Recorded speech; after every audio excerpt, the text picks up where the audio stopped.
272 eminent citizens consisting of 16 judges, 123 retired bureaucrats, including 14 ambassadors, 133 retired armed forces officers, have all written an open letter condemning Leader of Opposition in Lok Sabha and Congress Party's attempts to tarnish the constitutional bodies like the Election Commission. So hitting out against Rahul Gandhi, who has taken out this entire campaign regarding vote chori, and he has spoken, in fact, several times and given out and taken, through these details of alleged vote chori. I remember the Congress also announced on Tuesday that it would be holding a public rally against the Election Commission. Let's go across to Aishwarya now for more. And Aishwarya, the Congress, has been accusing the Election Commission of working on a sinister design to destroy democracy and opposition parties. And now you have this letter signed by 272 eminent citizens, an open letter being made public against what the Congress has been campaigning about regarding the Election Commission.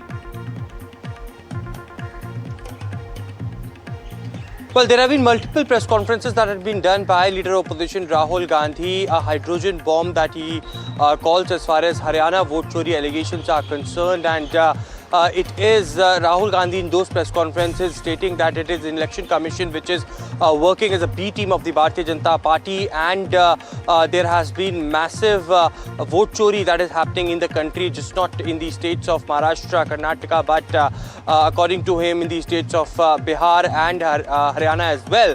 And it is, now the senior citizens, eminent senior citizens involving ambassadors, former judges, armed forces, officers have written to the Leader of Opposition. It's an open letter that has been signed by them, and it has been alleged that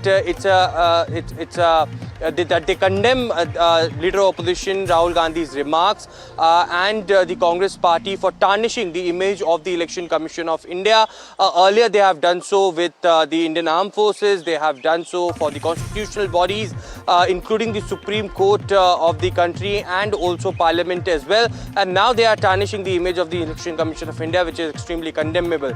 They say that while Rahul Gandhi failed to write a written complaint and failed to submit an affidavit that was asked by Election Commission of India, and a blatant allegations that he put forward, but nothing has been proved before the Election Commission of India. So clearly they demand an apology from the Leader of Opposition, a kind of unique letter that we are witnessing as far as the eminent citizens of the country are concerned against Rahul Gandhi.